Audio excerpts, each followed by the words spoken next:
우리 미국에서 사는 어떻게 보면 이민자잖아요. 디아스포라에게 있어서 가장 힘든 게 뭐냐면 우리는 일단 먹고 살아야 하는 문제가 시급해요. 이제는 많은 분들이 자기가 전공해서 전공한 거에 맞는 직업을 잡는 1.5세들이 많이 일어났어요. 그렇지만 저는 우리 부모님을 생각해 보면 우리 이민자들의 대부분은 자기가 하고 싶은 거 하면서 산 사람들이 아니에요. 한국에서는 어쨌든지 간에 이곳에 오면 일단 우리 가족을 부양해야 되죠. 먹고는 살아야 되니까 일단 닥치는 대로 일을 하는 경향이 많습니다. 그래서 직장에서 얻는 행복감이 상대적으로 낮아요. 제 예를 들면 저희 아버님은 성악을 전공하시고 이민 오시기 전까지 음악 선생님으로 계셨어요. 저희 어머니는 피아노를 하시고 평생 성가대 지휘하시고 반주하셨던 분이세요. 그러니까 음악 가정이에요, 실은. 제 여동생도 성악을 했어요. 제 목소리도 목사님만큼은 벌주지만 괜찮죠? 예. 아마 이게 물려받은 지인이 있는 거겠죠. 그런데 음악을 하면서 여기서 생활할 수가 없잖아요. 그래서 아이스크림 가게를 인수하셨어요. 원래는 처음에는 봉제 공장부터 시작하셨어요. 제가 필라델피아로 이민을 왔는데 필라델피아에도 봉제 공장이 있었어요. 그리고 그 모은 돈으로 아이스크림 가게를 11월 말에 인수를 하셨어요. 제가 아무것도 모르지만 아버님 봄에 인수해야 되는 거 아니에요? 그래서 아침 새벽 6시부터 밤 9시까지 아이스크림 가게를 겨울에 하루 매상이 20불, 전기비도 안 나와요. 그런데도 그 아이스크림 가게를 운영을 하시면서 참 애쓰셨는데 그걸 하면서 참 힘드시겠다라는 생각을 다 큰 아들이 이렇게 보는데 그래도 아들 목사 만드는 일이야 하면서 보람 있게 하셨어요. 아들 목사 만드는 일이야. 나중에 우리 여동생이 이제 이 세탁업을 하는 그 기계를 이렇게 대는 그 청년을 만나가지고 결혼을 했어요. 그러니까 우리 부모님이 너무 고생하니까 세탁소를 한번 해보시면 어떻겠냐 해가지고 기계를 이렇게 다 해가지고 설치를 해주셨어요. 그래서 우리 부모님이 은퇴하기 전까지 또 세탁업을 하셨어요. 저희 어머니는 하루에 와이셔츠를 500장 대리셨어요. 세탁업 하시는 분이 있는지 모르겠는데요, 500장 만만치 않습니다. 그래서 그거 하시다가 과로로 입원을 하셨어요. 그래서 이제 안 되겠다, 이제 정리해야 되겠다 해가지고 은퇴를 하셨는데 정말 적성에도 안 맞잖아요. 늘 그냥 턱시도 입고 지휘봉 들고 폼나게 지휘하면서 사시다가 그냥 여름에 여기 얼마나 더워요. 그냥 땀 뻘뻘 흘리면서 그 일을 하시는데 힘들어 하실 것 같은데 저희 어머니가 지금도 생각나요. 이거 데릴 때 이 와이셔츠 입고 깨끗하게 입고 주일 강단에 서는 목사님이 입는다고 생각하면서 데린대. 저는 우리 이민자로 살면서 일단은 목구멍이 포도청이라고 먹고는 살아야 되니까 좋든 싫든 간에 애들은 교육시켜야 되니까 그러면서 실은 우리의 삶의 많은 부분이 직장에서 할애되고 있잖아요. 잠자는 시간 빼면 가정보다 실은 직장에서 여러분이 훨씬 많은 시간을 보내요. 여러분의 일터에서, 여러분의 비즈니스에서 훨씬 많은 시간을 보내요. 즉 크리스찬의 크리스찬다움이 나타나는 현장이 여러분의 일터예요. 여러분의 그 직장이에요. 거기서 진정한 크리스찬의 크리스찬다움이 드러나야 하는 현장이라는 것이죠. 그런데 많은 경우가 내가 이거 죽지 못해서 하는 거지 하고 컴플레인하고 불평하고 다른 일 없나 맨날 그러면서 살면서 정작 우리가 행복해야 할 사람들인데 행복하지 못하고 오히려 불평하고 맨날 껄껄하고 살아요. 한국에 있을 걸, 이민 오지 말 걸, 그 일을 했을 걸 껄껄하고 산단 말이죠. 그러니까 얼마나 힘들어요. 근데 실은 이 복음의 만남이라는 거 우리 그리스도인들이 그렇게 살면 안 되잖아요. 진정 행복하게 살아야 되는데 실은 직업, 현장, 일터에서 정말로 행복을 누리면서 살아가야 할 자들이 아닙니까? 저는 오늘 이 말씀이, 읽은 본문 말씀이 이제 골로새서를 계속 이번 집회 때 묵상을 했는데 마지막 주일날에 이 말씀을 제가 선택한 이유는 실은 우리의 삶이 구체적으로 누가 보더라도 이 세상을 향하여 예수 믿는 사람의 이 복음의 메시지를 전하는 현장은 우리의 일터가 될 것 같다라는 생각이 들었어요. 그리고 지금 저희 캘리포니아는 이 관세 때문에 굉장히 힘들어하는 성도님들이 너무너무 많습니다. 되게 비즈니스를 하고 수입을 하고 이런 일들을 하는데 이 관세 문제에 걸려가지고 사업을 이제 접어야 할 때가 아닌가라고 생각하시는 성도님이 상당히 많고 기도 제목이 너무 많이 올라와요. 그리고 여기 DC를 생각해 봤는데 또 Federal Government가 셧다운이 됐잖아요.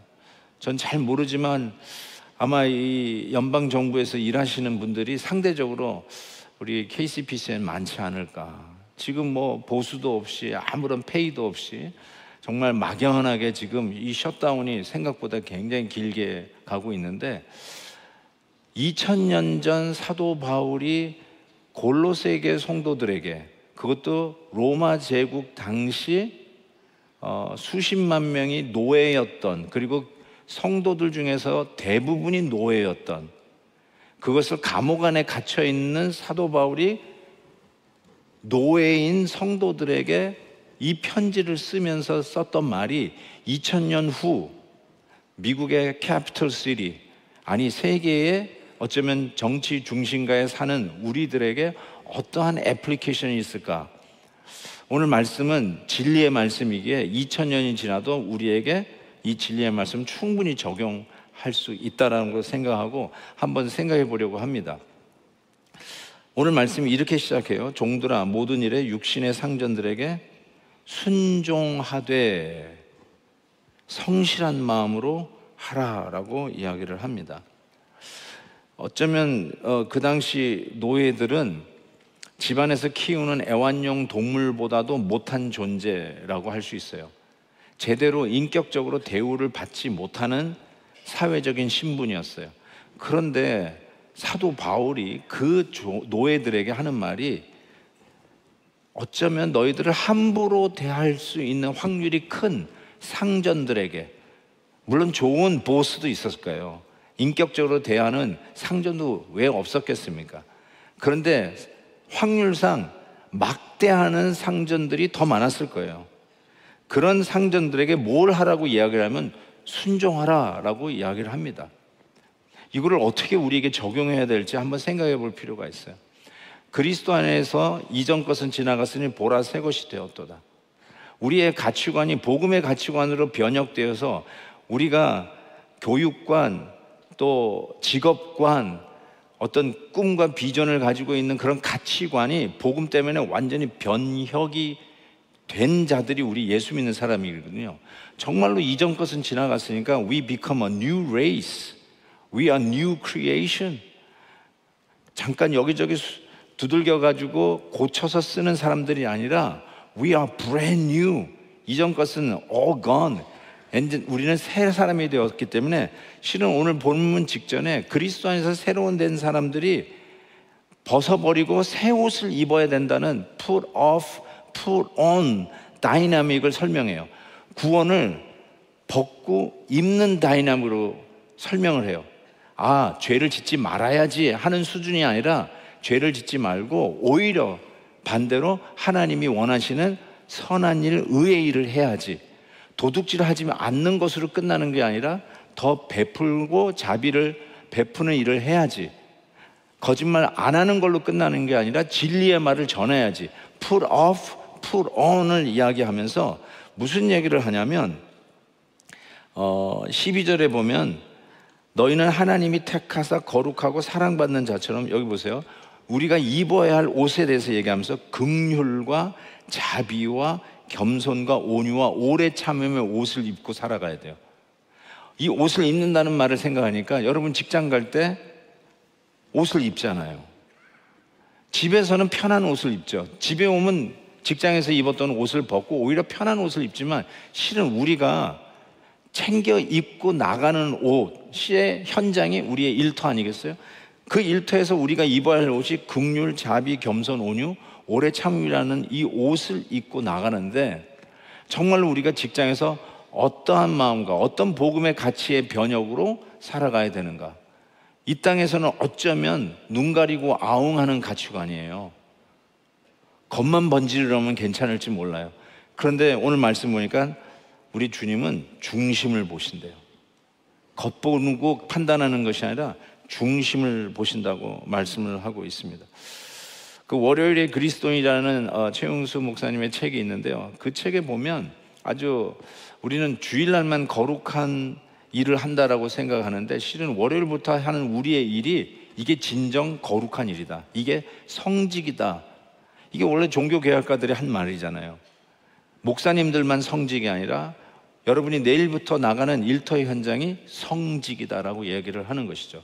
그 이야기를 하면서 아주 설득력 있게 예수님이 공생에만 성직이 아니라 3년 동안 제자들 데리고 다녔던 복음 전했던 그 일만 성직이 아니라 그 퍼블릭 미니스트리를 나가기 전 30년 동안 어쩌면 아버지 요셉과 더불어 카펜터, 목수의 일을 하고 또 석공의 일을 하고 따라다니면서 돌을 깨고 나무를 깎고 하면서 했던 그 일 역시 거룩한 일 아니냐는 거예요. 예수님이 30년 동안에 세속의 일을 하다가 공생에만 퍼블릭 미니스트리를 할 때만 거룩한 일을 한 거 아니지 않느냐. 굉장히 설득력이 있더라고요. 그런 의미에서 오늘 우리가 주일날 교회에 와서 하는 일만 거룩한 게 아니라 성가대에서 찬양만 부르고 하는 것이 거룩한 것이 아니라 우리가 내일부터 하는 일 역시 하나님이 부르시는 성직이다 라고 이야기하는 것이죠. 그래서 윌리엄 바클리 같은 스코틀랜드 신학자의 말처럼 크리스찬이 만들어내는 모든 물건은 하나님께 보여드려도 될 만큼 좋아야 한다라고 얘기하는 거예요. 주일날 하나님 앞에 드리는 것만 거룩한 것이 아니라 내일부터 일하면서 하는 여러분의 모든 일들이 하나님 앞에 presentable as a worship, 예배를 드리는 모습으로 프리젠트해도 부끄럽지 않는 일이 되어야 된다는 것이죠. 세속의 일은 대충 하고 말지 뭐, 이게 아니라 그거 역시 하나님 앞에 as an act of worship that you should be able to give it to him as a presentation. 그렇게 이야기를 하는데 저는 굉장히 설득력이 있다고 생각해요. 이와 같은 일을 하기 위해서 하나님이 주신 베이직 프리스크립션이 있어요. 그게 뭐냐면 순종이에요. 순종. 모든 인간관계의 파운데이션, 기초가 순종이라고 얘기해요. 오늘 말씀 직전에 가정에 대한 얘기가 나오죠. 아내들아 남편에게 복종하라. 주 안에서 이게 마땅한 일이라. 자녀들아 모든 일에 부모에게 순종하라. 그래서 이 남편과 아내의 사이 순종을 기초로 해서 세워야 되고요. 부모와 자녀의 관계도 순종의 기초 위에 세워야 된다는 거예요. 순종이 없으면 모든 관계 다 무너진다는 뜻이에요. 한 번도 그렇게 생각해 보지 않으셨죠? 그냥 착하게 살아야지 뭐. 이게 아니라 순종이라는 거예요. 모든 관계의 순종이에요. 근데 직장에서 상사와 인플로이의 관계, 종업원과 보스의 관계, 이걸 어떻게 원만하게 세워가는가 라고 하는데, 인간 대접을 제대로 받지 못했던 노예 제도가 허용되었던 그 당시에도 뭐라고 하나님은 그 프리스크를 주냐면, 종들아, 노예들아, 육신의 상전에게 뭐 하라고요? 순종하라는 것이에요. 저는 이 말이 정말 우리에게는 별로 안 맞는 말이라고 생각해요. 시대적으로 좀 떨어진 말 같다는 생각이 들어요. 저도 그렇게 느껴져요, 자꾸. 그럼에도 불구하고 말씀에 우리는 순종하고, 저는 이 말씀에 따라 여러분에게 이 말씀을 전합니다. 순종하래요. 순종하래요. 노예에게 순종하라고 했다면 우리에게는 더더군다나 순종해야 할 이유가 있다라고 저는 생각합니다. 이해가 안 되는 부분도 있을 수 있을 거예요. 그렇지만 순종하래요. 그 순종해야 할 이유를 실은 오늘 본문에서 세 가지로 요약을 할 수 있는데, 첫 번째로 사람이 두려웠기 때문에 혹시 순종 안 하면 얻어맞을까봐, 어떤 보복을 당할까봐 그래서 순종하라는 게 아니라, 실은 우리가 두려워할 자는 주님이다, 하나님을 두려워하기 때문에 우리가 순종해야 된다라고 얘기해요. 우리가 섬기고 있는 상사보다, 우리의 보스보다 더 무서운 분이 우리 하나님이세요. 공의의 하나님이세요. 두 번째로 왜 우리가 순종해야 되는가? 우리가 맡은 일은 봉급이 나오기 때문에 일을 하는 거겠죠. 내가 벌어야 되니까. 그렇지만 그 봉급 때문이 아니라 이 일 역시 주께 하는 것이라는 거예요. 주님께 하는 일이라는 거예요. 여러분, 주님께 하지 않는 일이라면 여러분이 하는 일은 절대로 거룩한 일이 아니에요. 그런 일을 하지 말아야 돼요. 도둑질, 남 이렇게 사기치는 일, 그건 주님께 하는 일이 아니라고 여러분이 벌써 양심의 가책이 있을걸요. 그런 일을 하면 안 돼요. 직업에는 귀천이 없어요. 종교개혁가들이 얘기했어요. 절대로 귀천이 없어요. 블루칼라 잡이나 화이트칼라 잡이나 하나님이 보시기에는 다 거룩한 일이에요. 그래서 여러분이 무슨 일을 하든지 간에 이거는 성직이라고 믿어야 돼요. 목사님만 성직이 아니라 내가 내일부터 나가서 할 일이 성직이에요. 아이스크림 가게에서 아이스크림을 푸든지 와이셔츠를 대리는 대림질을 하든지 성직이라는 거예요. 성직. 내가 아이고 한국에 있었으면 이런 일을 안 할 걸 하고 툴툴거리면서 할 일이 아니라 하나님이 우리에게 맡겨주신 일이라는 거예요. 그리고 세 번째는 그렇기 때문에 상과 보응이 반드시 있어요. 상전 앞에 눈치 보면서 있을 땐 잘하는 척하면 상전이 월급은 주겠죠. 근데 상전 눈치 보지 말고 죽게 하듯 보든 말든 최선을 다하래요.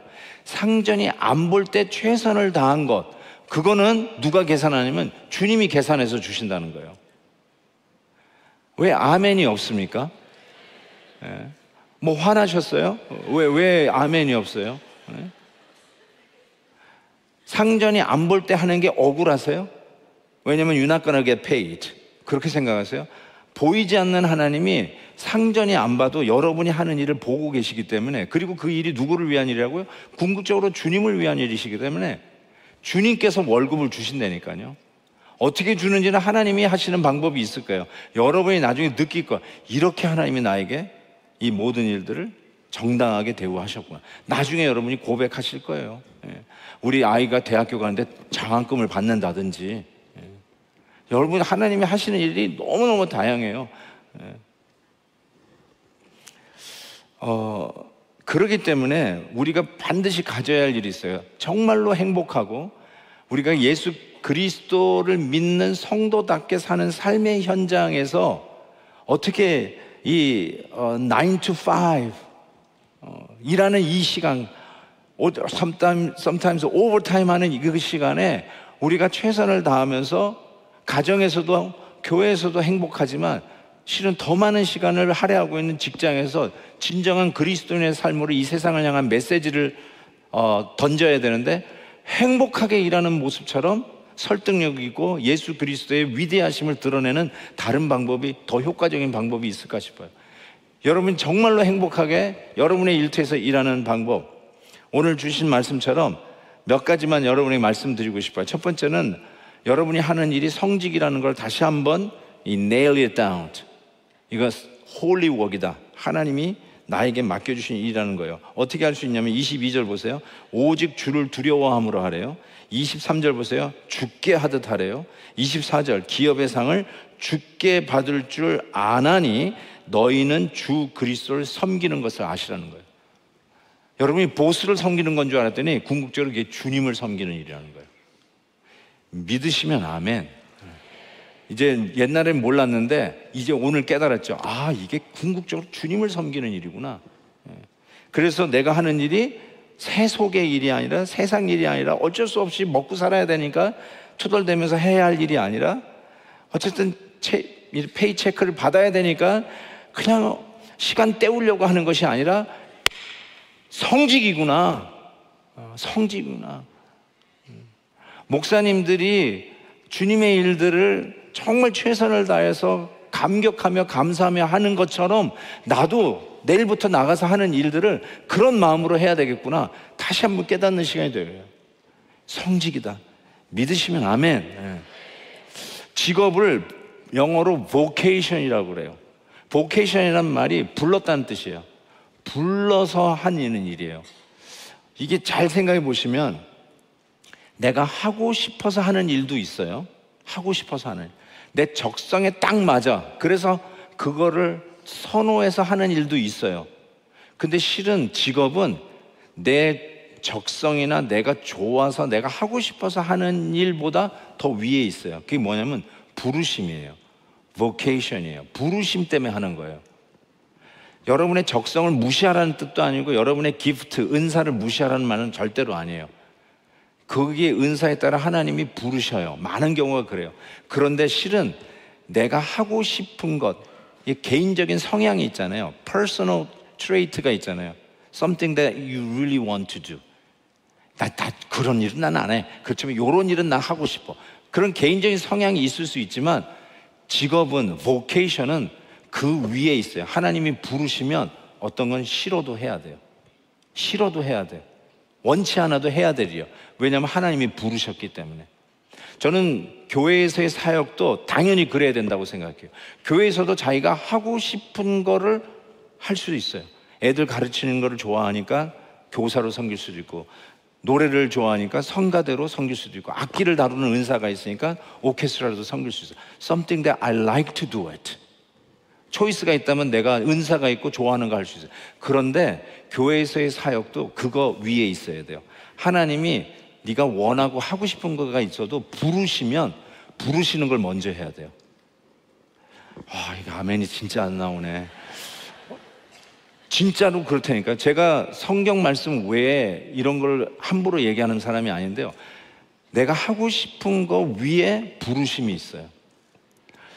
제가 이거를 우리 막내딸에게 실천을 했어요. 막내딸이, 제가 늦둥이를 낳았는데 그 늦둥이가 요번에 대학을 졸업했어요. 요번 5월에 대학을 졸업하고 막 직장을 찾다가, 제가 지금 한 달 지금 집을 떠나 나와 있잖아요. 요 나와 있는 사이에 잡을 잡았어요. 그 전에 이제 막 얘기를 하면서 짭이 요즘 잡기가 참 쉽지 않습니다. 그래서 여기저기 막 시작하는데 아빠 정말 짭이 안 나온다는 거예요. 막 힘들다는 거예요. 그래서 내가 물어봤어요. What do you really want to do? Do you have something like a burning desire that you really want to do? 그랬더니 얘가 그래요. What's burning desire? 하고 싶은 게 없어요. 고민이 되더라고요. 그래서 우리 학생 담당하는 우리 사역자에게 물었어요. 왜 그러지? 그 디자이어가 없대. 뭐 하고 싶어? 그랬더니 우리 그 사역자가 그래요. 목사님, 요즘 애들은 뭐 하고 싶은 거 없어요. 딱 그러더라고. 우리 딸만 그런 게 아니구나. 그렇게 생각했는데 요번에 짭을 잡았다는 거야. 와. 그때 그랬어요. 제가, 네가 하고 싶은 거 없어도 만약에 여기저기 이제 레주메 넣고 애플리케이션 내는데 오라고 하면 그게 하나님의 부르심이다. 제가 얘기했는데 정확하게 성경적인 것 같아요. 하고 싶은 거 하면 얼마나 좋겠어요. 그렇지만 하고 싶은 거 안 돼도 너를 필요로 하고 부르는 데가 있으면, 너를 필요로 해서 부른다면 하나님의 부르심이다. 제가 그렇게 얘기했어요. 그래서 열심히 일하고 요번에 첫 번째 페이 체크가 받았는데 우리 아내 그 은행으로 들어오게 돼 있어요. 그래서 아내가 딱 보니까 야, 체크를 받았다. 그래서 서로 통화는 옆에서 들었는데 우리 아내가 그러더라고요. 첫 번째 체크, 태어나서 처음으로 인컴이 생긴 거예요. 우리 아내가 그러더라고요. 이거 하나님이 주신 것이지? 맞대. 그러면 첫 월급은 다 주님께 드리자. 이렇게 얘기하는데 우리 막내딸이 11조 하는 거 아니야? 야, 거기서 11조가 나오면 안 되고 첫 열매는 주께 드리는 거라고. 우리 딸이 순종하더라고요. 첫 열매. 왜냐하면 하나님이 부르신 거잖아요. vocation. 그래서 다시 말씀드립니다. 여러분의 성취감, 여러분이 막 이렇게 진급이라고 그러나요? 막 이렇게 프로모션 돼가지고 월급도 늘어나고 이제는 막 전무가 되고 뭐 이제는 총책임자가 되고 이사가 되고 뭐 이렇게 올라가잖아요. 그런 것이 나름대로 성취감이 있어요. Something that really want to do. 야, I'm doing something. I'm very special. 느끼면서 일하면 참 보람이 있는데 실은 그거보다 더 위에 있는 게 뭐라고요? 부르심이에요. 부르심. 그래서 성직이에요. 내가 하고 싶은 것만 하면 성직이 아닐 수 있어요. 두 번째는 눈가림의 가치관에서부터 자유할 수 있어요. 눈가림의 가치관. 그래서 눈가림만 하지 말고, 우리 사람들이요, 눈가림하고 눈치 보는 것에 아예 그냥 천재적이에요. 너무너무나 잘해요. 그런 거를 슬쩍슬쩍 잘해요. 앞에서 잘하는 척하고 뒤에 가가지고는 가십하는 그런 모습들이 있어요. 근데 우리의 상사, 우리의 육신의 상사 앞에서 여러분, 그 상사의 눈을 내가 속일 수 있다고 생각하지만 여러분이 여러분을 스스로 속이는 거예요.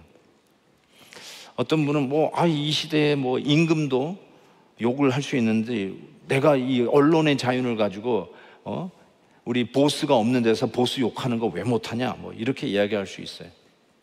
근데 오늘 말씀을 생각해 보니까 상사에게 순종하라, 이 말이 하나님의 말씀이잖아요.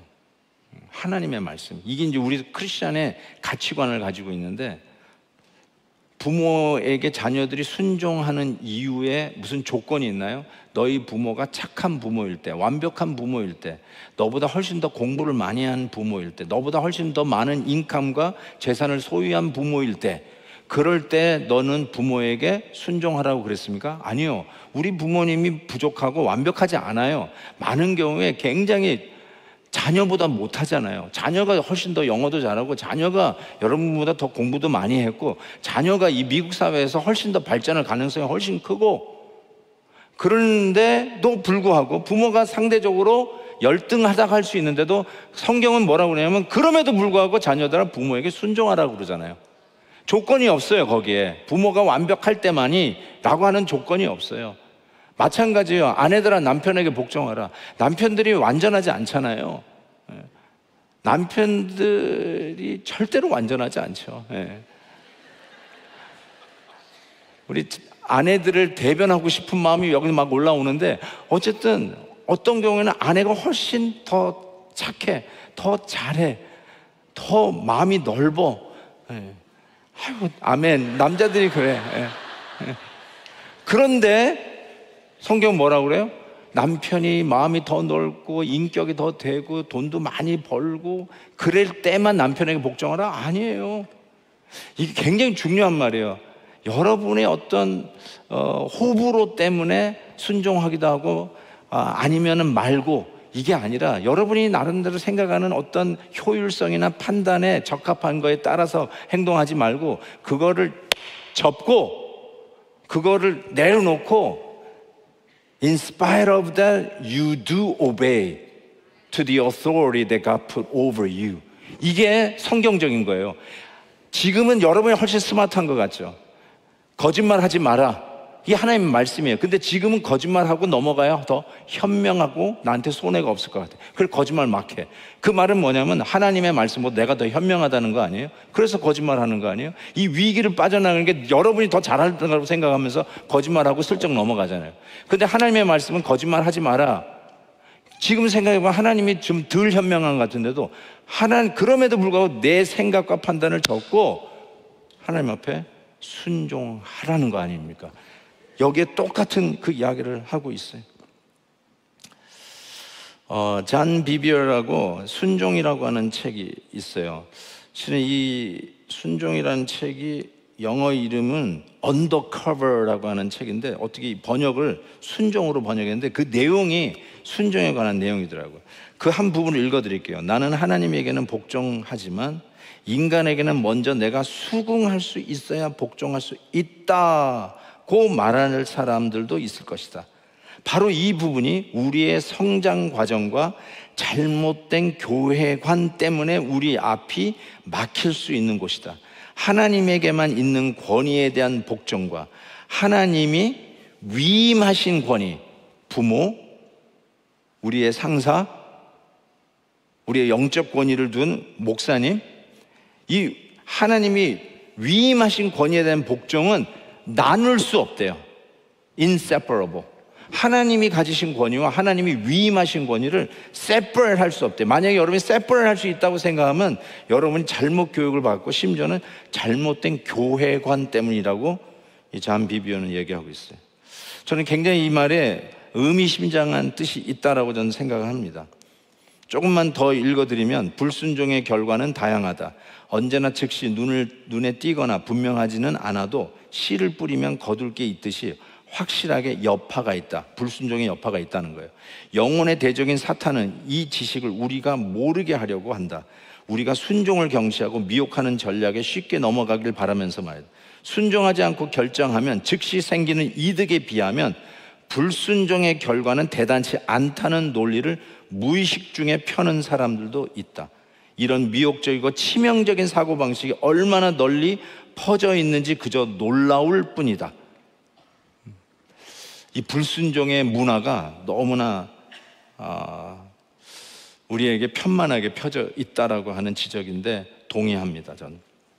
그래서 다시 한번 생각해 봐야 돼요.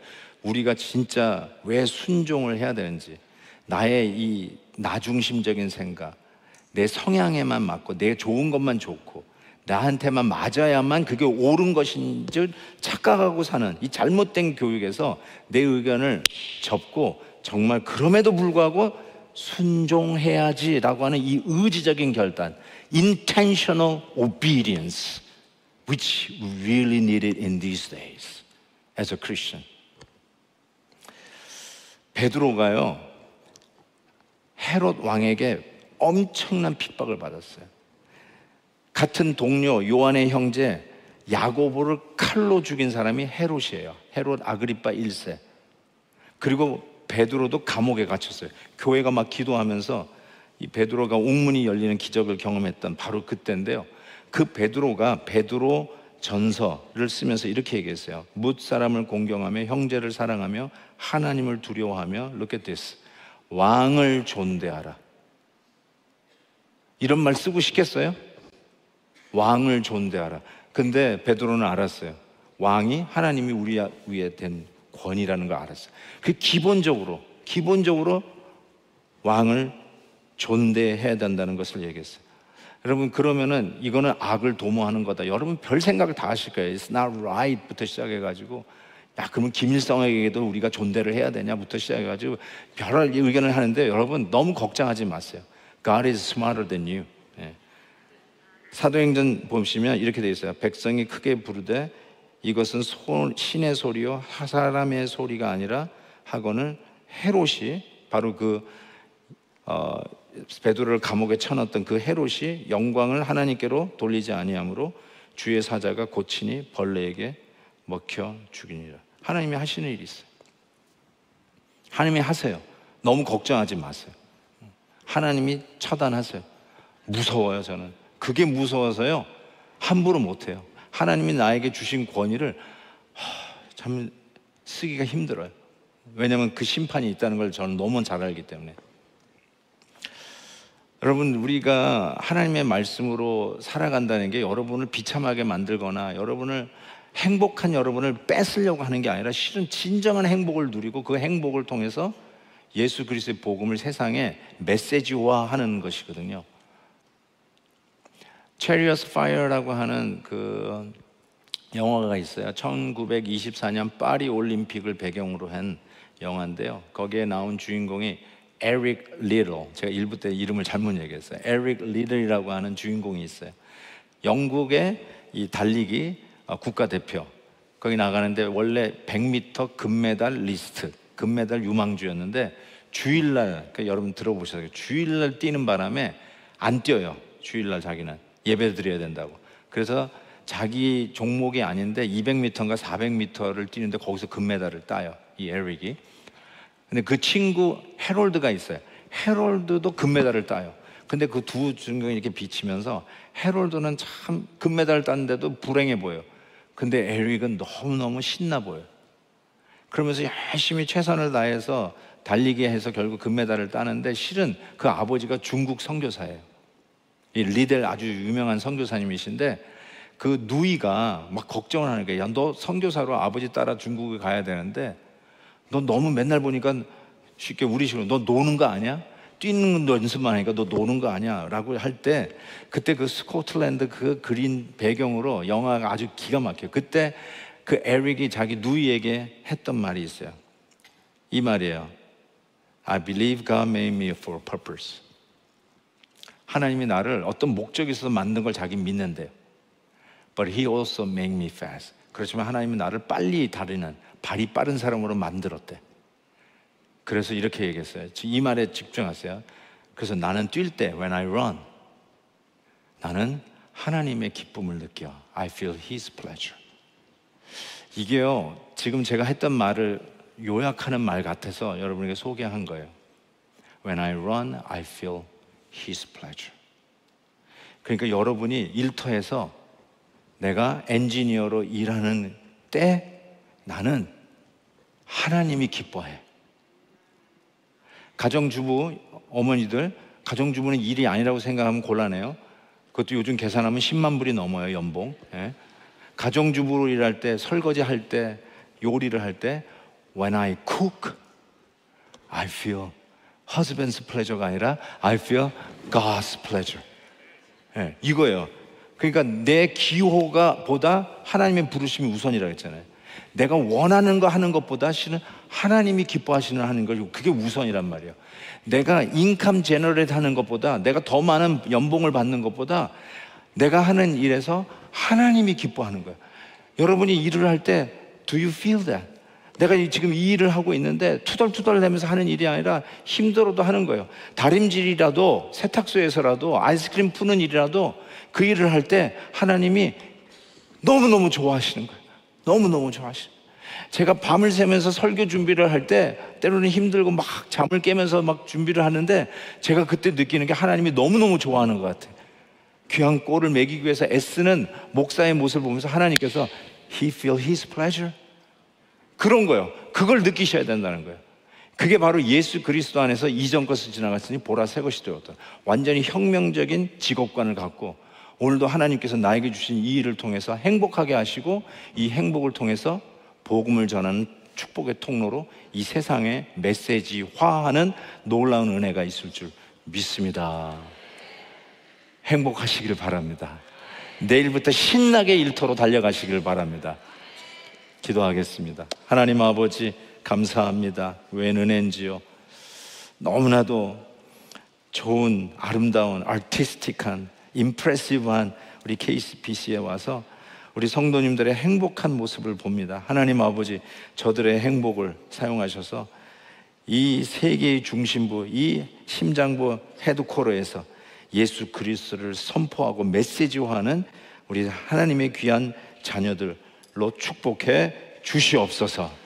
하나님 아버지 정말 우리 사랑하는 귀한 우리 유영렬 목사님을 위시해서 귀한 목회자들과 우리 장로님들 리더십에서 정말 교회를 위해서 애쓰는 이 귀한 일들 우리 하나님이 축복해 주셔서 저들이 교회에서나 직장에서나 가정에서나 정말 예수 그리스도의 이 행복의 딜리버를 행복의 배달꾼들이 되어서 우리 하나님의 놀라운 영광을 우리의 일하는 일터에서 드러내는 신실한 주의 종들로 축복해 주옵소서.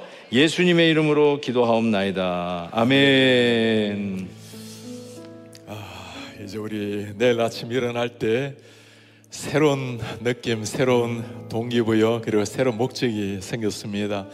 직장에 나아가실 때 직장 문을 열 때 기쁨과 감격이 있는 자녀들 하나님의 말씀으로 세울 때 진정한 목적이 있는 새로운 인생이 펼쳐지겠습니다. 우리 주님을 대하듯이 사람을 대하게 되면 먹든지 마시든지 하나님의 영광을 위한 새로운 인생이 될 것입니다. 목사의 설교 준비처럼 여러분들이 행하는 일 똑같이 하나님이 원하시는 성직입니다.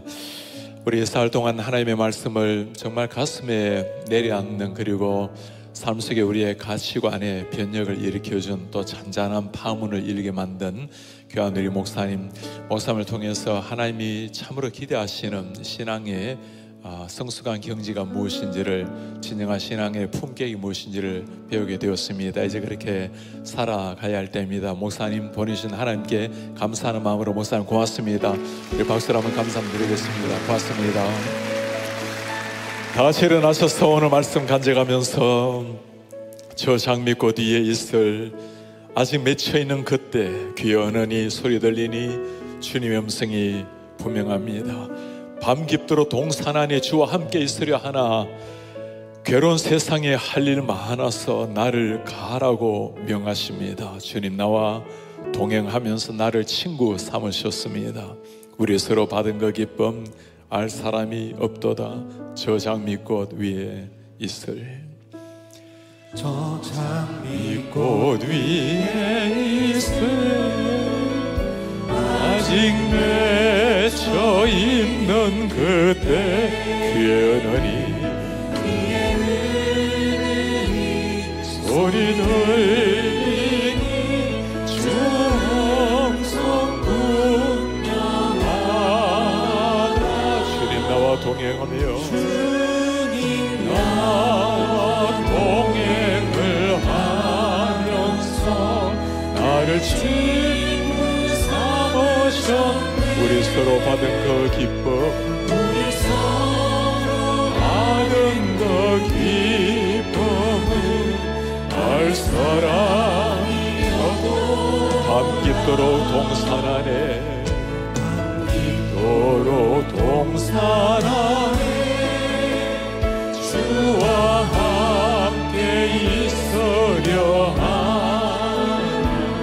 외로운 세상에 할 일만 나를 가라 명하신다.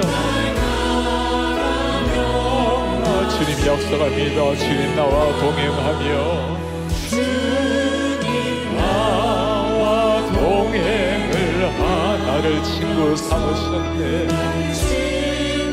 삼으셨네. 우리 서로 받은 그 기쁨은 알 사람 주님 나와 동행을 하면서 동행을 나를 친구 삼으셨네. 삼으셨네. 우리 서로 받은 그 기쁨은 알 사람이 없도다.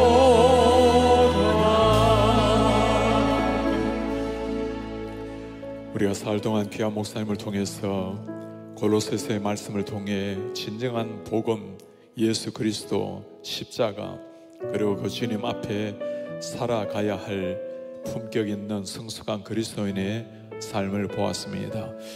하나님께서 진정 바라시는 기도가 어떤 것인지, 고난 안에서도 기뻐하며 주의 뜻을 이루는 삶이 무엇인지, 오늘 주님께서 우리의 일상에 손에 잡히는 것이 티끌 하나 줍는 것도 주님을 향해 나아간다면 그것이 영적인 일이라는 것, 우리가 하는 모든 일이 하나님과 눈을 마주한 채 살아가는 삶이라면 먹든지 마시든지 우리의 삶을 통해서 주님의 이름이 높아지고 영광을 받으신다는 것, 우리의 모든 세계관, 가치관을 바꿔놓는 하나님의 말씀이었습니다. 우리 기도하기를 원합니다. 주님, 제가 아침에 눈을 떠서 저녁에 눈을 감기까지, 그리고 심지어 잠을 자는 것까지 하나님께서 나를 지켜보시고 내가 주의 영광을 위해서 행하는 거룩한 일, 거룩한 사명, 성직이 될 수 있도록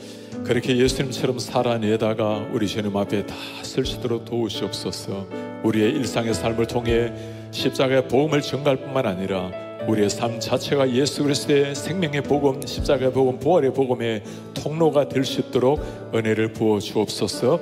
월요일이 진정한 그리스도인의 삶이 되는, 평일이 그리스도의 사명자가 되는 인생 되게 하옵소서. 우리 봉의 말씀을 가져가면서 한 목소리로 같이 한번 기도하겠습니다. 우리 주님 고맙습니다. 오늘 하나님의 말씀으로 우리가 새로워지게 하시고 말씀으로 우리의 가슴이 다시 한번 그리스도의 신명한 그리스도의 사는 그리스도인의 성성한 삶 보게 하시니 감사합니다. 그렇게 살아내다가 매일 주님 앞에 그 열정, 그 신앙으로 진정 살아내다가 오래하는 우리 이 순간 모든 삶을 통해서 영광을 받아 주시옵소서. 하나님의 이름을 높아지며 그리스도의 영광이 드러나는 그리스도의 이름을 높아지는 매일의 삶이 될 수 있도록 주님이 도우시옵소서. 오 하나님 고맙습니다. 그렇게 이제 말씀을 들었으니 말씀대로 살아갑니다. 하나님의 사랑하기로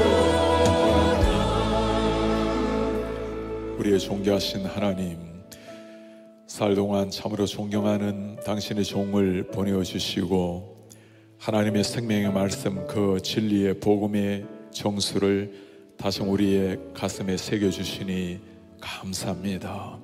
주님, 한 번 사는 땅 위의 인생입니다.